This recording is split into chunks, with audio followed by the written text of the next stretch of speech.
नमस्कार, मैं भूपेंद्र पटवा। एकता न्यूज में आपका स्वागत है। चलते हैं खबरों की ओर। राज्य सरकार की दमनकारी नीतियों के विरोध में भारतीय जनता पार्टी ने प्रदेशव्यापी जेल भरो आंदोलन किया। धमतरी के इस आंदोलन में जिले भर के हजारों लोग शामिल हुए। धरना प्रदर्शन कर भूपेश सरकार के खिलाफ जमकर हल्ला बोला गया। बता दें कि कुछ दिनों पहले राज्य सरकार ने आंदोलन और धरना प्रदर्शन के लिए नया कानून, नए नियम बनाए हैं। इसी का विरोध भारतीय जनता पार्टी पहले दिन से कर रही है। भाजपा ने सरकार के इस नए नियम को लोकतंत्र के खिलाफ बताते हुए प्रदेश स्तर पर जेल भरो आंदोलन किया। सुबह शहर के पुरानी मंडी में कार्यकर्ता एकत्रित हुए। वहां से रैली की शक्ल में गौशाला मैदान पहुंचे। यहां एक विशाल सभा की और फिर गिरफ्तारी देने के लिए शहर के गांधी मैदान पहुंचे। गांधी मैदान भाजपाइयों की भीड़ से खचाखच भर गया था। इसी बीच भाजयुमो के कार्यकर्ताओं ने कोतवाली थाने में जबरन घुसने की कोशिश की। कुछ कार्यकर्ता नारेबाजी करते हुए गेट पर चढ़ गए, लेकिन थोड़ी देर बाद पुलिस ने उन्हें शांत कर दिया। इसके बाद सभी ने पुलिस में अपनी गिरफ्तारी दी। जिला प्रशासन ने गांधी मैदान को अस्थायी जेल बनाया था। इस आंदोलन में मुख्य रूप से पूर्व मंत्री अजय चंद्राकर, धमतरी विधायक रंजना साहू सहित भारतीय जनता पार्टी के सभी पदाधिकारी और कार्यकर्ता उपस्थित थे।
नहीं चलेगी, नहीं चलेगी, नहीं चलेगी।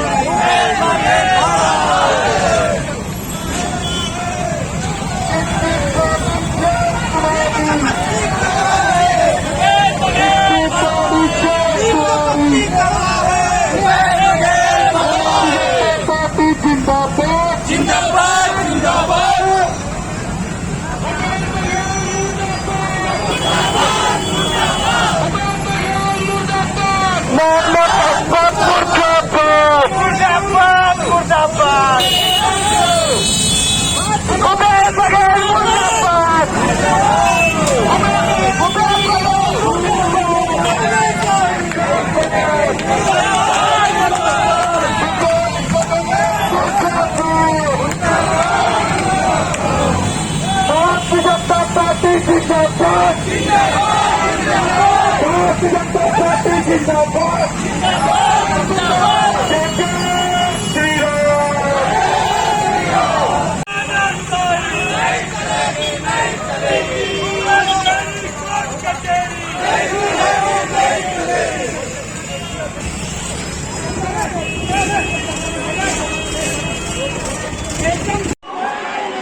दादागिरी नहीं चलेगा, नहीं चलेगा, नहीं चलेगा, दादागिरी नहीं चलेगा, नहीं चलेगा, नहीं चलेगा। हम साहब गिरफ्तार करो, गिरफ्तार करो, गिरफ्तार करो, साहब गिरफ्तार करो, गिरफ्तार करो, गिरफ्तार करो, मैडम जी गिरफ्तार करो, गिरफ्तार करो, गिरफ्तार करो, गिरफ्तार करो, गिरफ्तार करो।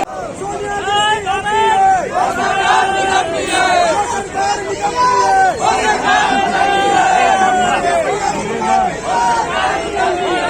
सरकार निकलती है, सरकार निकलती है, सोनिया गांधी मुर्दाबाद, मुर्दाबाद। माननीय शशि पवार जी, पूर्व विधायक माननीय श्रीमती पिंकी शिवराज शाह जी, माननीय श्रवण मरकाम जी और हमारे यहाँ मंच पदाधिकारीगण, ये भी हमारे पूर्व मंत्री भाजपा के प्रदेश नेता निरंजन सिन्हा जी, शिव प्रताप जी और सब साथी मन और आप सब भाई बहिनी मन, पूरा पूर्व वक्ता मन बताइस कि आज के जेल भरो आंदोलन के प्रयोजन काबर हुई से योजना बनीस या हमारे प्रदेश में आह्वान करेगे काबर। अभी प्रदेश में 3 बच्चर ले सरकार भूपेश सरकार है और 3 बच्चर में 2 साल तो कोरोना हाहाकार मचाई और कोरोना में सरकार के खराब नीति के कारण जान की सिर्फ बदनाम करे के ऊपर चेष्टा रही से 8,10,000 भवन अगर गरीब मन के बनतीस प्रधानमंत्री आवास में 20% राशि ला भूपेश जमा करतीस तो 8,10,000 या छत्तीसगढ़ में मकान बनतीस। वो मामला में कोई पीछे नहीं है। हमारे नेतृत्व करता अजय चंद्राकर जी, माननीय अजय चंद्राकर जी, हमारे लोकप्रिय विधायक माननीय रंजना साहब, तब हम 1 रुपया चौर देते रहे 22 लाख आदमी ला और 2 रुपया तक के हम देते रहे 45 लाख परिवार ला। 55 लाख परिवार में 45 लाख परिवार ला सस्ता अनाज देते रहे। ये हमारे जो केंद्र के अनाज बेचे है ओला खादिस और प्रधानमंत्री के योजना के अनुसार सब लोग पक्का आवास मिलना रही से अब लगभग सिझियाती आती जति गरीब आदमी है तेकर खपरा कवेलू के काम खत्म होतीस और कच्चा मकान छानी टपरा वाला खत्म होतीस और कई जन शहर में झुग्गी झोपड़ी में रहते ओ मन के साथ गरीब के साथ अत्याचार होइस कि नहीं होइस। ये सरकार में आने वाले समय रखना है कि नहीं रखना है। जब नहीं रखना है तो आंदोलन करके कमर कसना है। ये सरकार ला हर मोर्चा में चुनौती देना है। हमारे प्रदेश के सरकार है घोषणा करी किसान ला हम 2500 रुपए देबो, अभी चौथा किस्त भी आई से रगबा कार दीस, सुक्ति झड़ती बता दीस।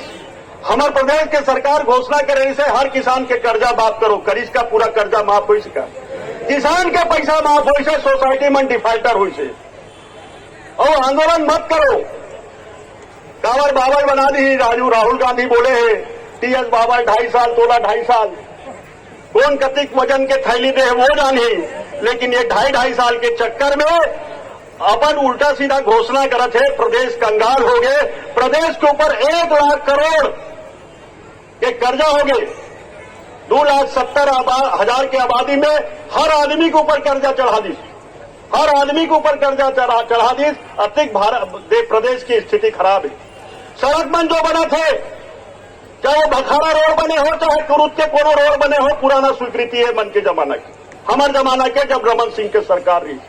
भारत माता की, भारत माता की।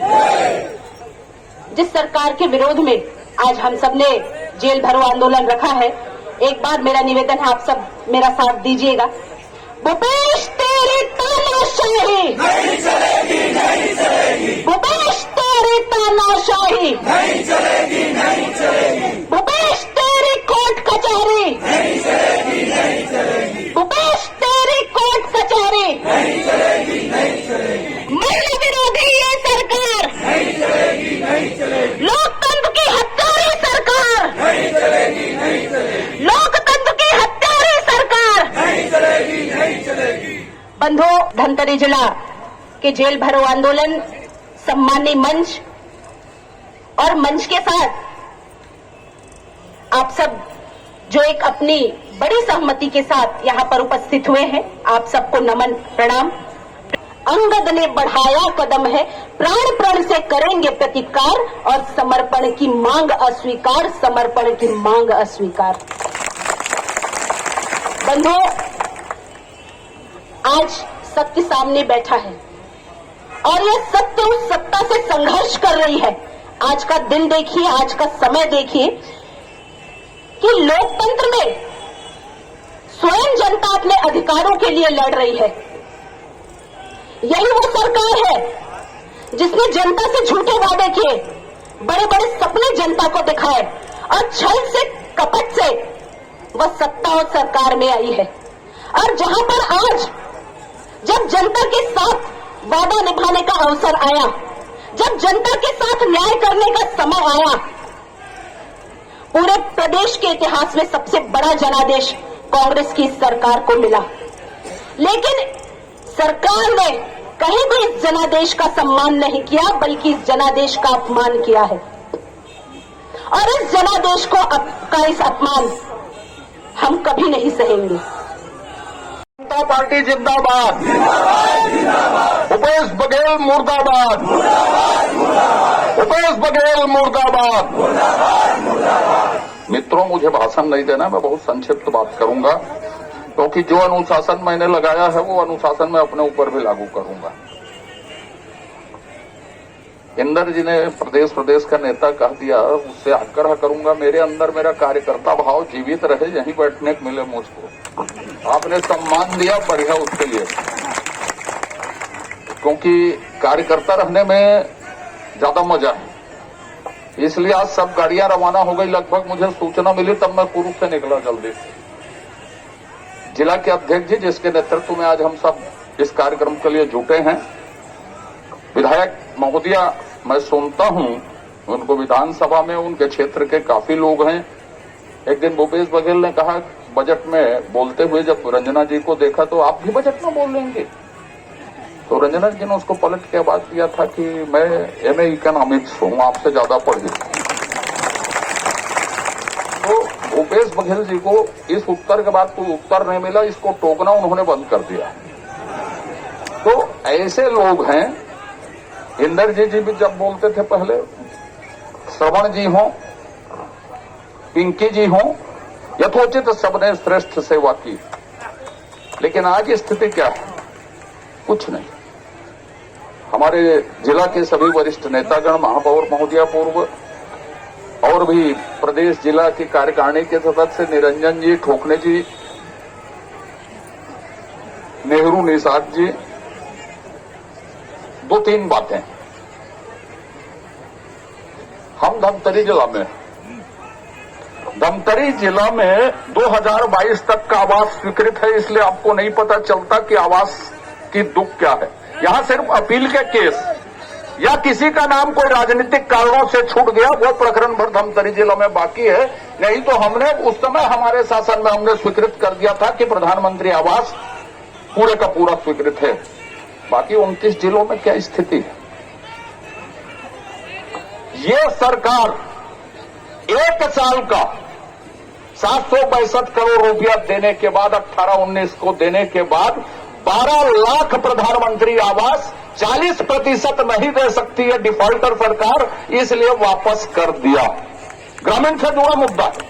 दूसरी बात, जितने लोग नरवा गुरुआ गरवा बारी की याद कर रहे हैं या काम कर रहे हैं, आप दोनों को बता देता हूं कि 15वां वित्त आयोग का पैसा दिल्ली सरकार का पैसा होता। 15वां वित्त आयोग के पैसे में यदि सरपंच है यहां पे ग्रामीण है तो ये जान लें तो उनको निर्देश देने का अधिकार नहीं है राज्य सरकार को। मूलभूत का पैसा जो होता है वो राज्य सरकार का पैसा होता है। आज सरपंच बंधक है, आज सरपंच गुलामी कर रहा है, उसकी स्वतंत्रता को चोट पहुंचाई गई। कैसे? कि आपको गोठान बनाना है, आपको गोबर खरीदना है, आपको बिनना है, आपको थापना है, आपको देखना है, पेरा दान में लेना है। अरे ये पंचायती राज का काम है, ये सरपंचों का काम है। कृषि विज्ञानी क्या कर रहे हैं, जो ग्राम सेवक रहते हैं वो लोग क्या कर रहे हैं, एपीओ लोग क्या कर रहे हैं, गोबर बिनने और पेड़ा बिछाने की ट्रेनिंग देंगे। पंचायत के निर्वाचित प्रतिनिधियों को ये अपमान होगा। मूलभूत के पैसे में आप ये करेंगे, क्या पंचायती राज है ये? और यदि ये पंचायती राज है, यदि यहाँ पे सरपंच होंगे कोई भी, तो मुझे ये बताने का कष्ट करें तो कृपया 3 साल में, 3.5 साल में राज्य शासन से एक ईंट भी यदि लगी है तो बताने का कष्ट जरूर करें, एक ईंट किसी गांव में। देखिए, आज प्रदेश नेतृत्व के आह्वान पर जेल भरो आंदोलन हमारे जन जन के नेता आदरणीय श्रद्धेय अजय चंद्राकर जी के नेतृत्व में धमतरी जिले में आज जेल भरो आंदोलन किया जा रहा है भारतीय जनता पार्टी के द्वारा, भारतीय जनता युवा मोर्चा के द्वारा। आपने देखा होगा कैसे ये अंधी बहरी गूंगी सरकार, निष्क्रिय सरकार, जो आपने देखा होगा पूर्व में जो आपातकाल लगाया गया था, कैसे देशभक्तों को प्रताड़ित किया गया था, उसी तरह का आज छत्तीसगढ़ में यह काला कानून लगाया गया है। क्या धार्मिक स्थानों में क्या परमिशन लेनी पड़ेगी हमें धार्मिक कार्यक्रम करने के लिए? देशभक्तों को प्रताड़ित किया जाता है इनके द्वारा। उसी विषय में गरीब मजदूर किसान के हित की लड़ाई के लिए आज भारतीय जनता पार्टी सड़क की लड़ाई लड़ रहा है और हमारे नेता अजय चंद्राकर जी के नेतृत्व में आज लगभग 5 से 6 हजार कार्यकर्ताओं का जेल भरो आंदोलन, गिरफ्तारी दी जाएगी। तेरी कोर्ट कचहरी देखी है और देखेंगे, और कैसे सत्ता का दुरुपयोग ये निपम्मों की सरकार के द्वारा किया जा रहा है। हम पुरजोर विरोध करते हैं। अगर ये काला कानून वापस नहीं हुआ तो उग्र आंदोलन भारतीय जनता युवा मोर्चा के द्वारा आगे भी किया जाएगा। देखिए, भूपेश बघेल जी के कार्यकाल को लगभग 3.5 साल हो गए हैं ना, और इन 3.5 सालों में उन्होंने जो छत्तीसगढ़ में 36 प्रकार की घोषणाएं की थी, उन घोषणाओं को आज भी पूरा करने में असफल है और सरकार डरती है इस असफलता के पीछे अगर लोग आंदोलन करें तो किस तरह से उनके सरकार को खतरा हो सकता है। और इसी को रोकने के लिए, यहाँ की जनता को रोकने के लिए उन्होंने जो आंदोलन करने पर जो 27 बिंदुओं पर जो काला कानून लेकर के आया है उसके विरोध में, क्योंकि हम सब राजनीतिक दल के कार्यकर्ता हैं, यहाँ पर पब्लिक को अपनी बात कहने का, हर एक राजनीतिक दल को अपनी बात कहने का अधिकार है। और उनकी आवाज़ को दबाने के लिए जिस तरह से भूपेश बघेल के द्वारा छत्तीसगढ़ में काला कानून लाया गया है, उसके विरोध में भारतीय जनता पार्टी के द्वारा पूरे प्रदेश के जिला मुख्यालयों में भारतीय जनता पार्टी के कार्यकर्ताओं के द्वारा जनता को साथ में लेकर के इस काला कानून के विरोध में हमने अपनी गिरफ्तारी दी है। और आज ये जो विशाल हमारा यह थाने का जो प्रांगण है, ये जो गांधी मैदान है, वहाँ पर हमारे कार्यकर्ता हजारों की संख्या में दिख रहे हैं और हम सब लोगों ने इस भूपेश बघेल जी के सरकार के खिलाफ आज हम सब लोगों ने गिरफ्तारी दी है। आज भारतीय जनता पार्टी के आह्वान में जितने विभिन्न संगठन हैं, किसान संगठन चाहे अन्य धार्मिक संगठन, राजनीतिक संगठन, सभी संगठनों ने आज अपनी उपस्थिति दी है और उपस्थित होकर यहाँ पर जेल भरो जो आंदोलन हमने जो तय किया था, निश्चित रूप से हमारे सभी बंधुगण यहाँ पर उपस्थित हुए हैं। एक जो बड़ा जनादेश प्रदेश के कांग्रेस की सरकार को मिला, उसके बाद कहीं पर भी प्रदेश की कांग्रेस की सरकार ने इस जनादेश का सम्मान नहीं किया है। ऊपर से अचानक से एक काला कानून लाकर लोकतांत्रिक अधिकारों को छीनने का प्रयास कर रहे हैं। देश में आपने देखा है, बहुत लंबी लड़ाई लड़ने के बाद, बहुत समय बाद लोगों ने अपने लोकतांत्रिक अधिकार को पाने के लिए बहुत संघर्ष किया, तब जाकर कहीं पर यह अधिकार मिला है। लेकिन अब प्रदेश का दुर्भाग्य है कि सरकार इन्हीं अधिकारों को छीनने का प्रयास कर रही है। 3 साल में जो सरकार ने काम किए हैं, अभी जनता उनसे यह जवाब मांगती है। घोषणा पत्र में किए हुए जितने वादे उन्होंने क्या पूरे किए हैं, इसका जवाब जनता मांगती है और सरकार इस डर से यह कानून ला रही है और लोकतंत्र में जनता की आवाज़ को दबाने का प्रयास कर रही है। आंदोलन भूपेश सरकार के, भूपेश बघेल की सरकार जब से आई है, जनता में त्राहिमाम है और इस आक्रोश को दबाने के लिए उन्होंने कहा है कि कोई भी बगैर अनुमति के आंदोलन नहीं करेगा। लोकतंत्र में आंदोलन करना, धरना, प्रदर्शन, जेल भरो, यही साधन है। कल को ये विधानसभा के अंदर बोलेंगे प्रश्नकाल शून्यकाल नहीं होगा, विशेष ध्यानाकर्षण नहीं होगा, स्थगन तो आप कर ही नहीं सकते। तो ये जो है अधिकार, जनता का अधिकार, ये इस तरह से फासिस्ट तरीका, निरंकुश तरीका ठीक नहीं है। और कोरोना के प्रतिबंध के कारण राजनीतिक दलों की एक मर्यादा थी, संख्या कितनी जानी है, कहाँ जानी है। अब कोरोना का समापन हो चुका है। मोदी जी ने 2 करोड़ टीके देश में लगाए हैं। आज गरीबों को प्रधानमंत्री आवास का राज्यांश नहीं मिलने के कारण हमारे प्रदेश में अब तक के सारे भवन बन जाने थे प्रधानमंत्री आवास, आज जिस तरह से भ्रष्टाचार व्याप्त है, संसाधनों का दोहन हो रहा है, उसके खिलाफ ये जंगी प्रदर्शन है, जेल भरो आंदोलन है। ये भूपेश जी को ललकार है कि आने वाले समय में कांग्रेस की सरकार नहीं बनेगी। इसलिए नहीं बनेगी कि जनता को आपने ठगा है। कहाँ है आपके शराबबंदी का वादा, कहाँ है हर किसान का कर्जा माफ, कहाँ है किसानों को 2500 रुपये एकमुश्त देने की बात, कहाँ है? और इन सब वादा खिलाफी के खिलाफ भारतीय जनता पार्टी का यह जेल भरो आंदोलन पूरे जिले भर के कार्यकर्ताओं ने आज हल्ला बोल किया है। एकता न्यूज़ में आज बस इतना ही। अगले बुलेटिन में फिर मिलेंगे, तब तक के लिए नमस्कार।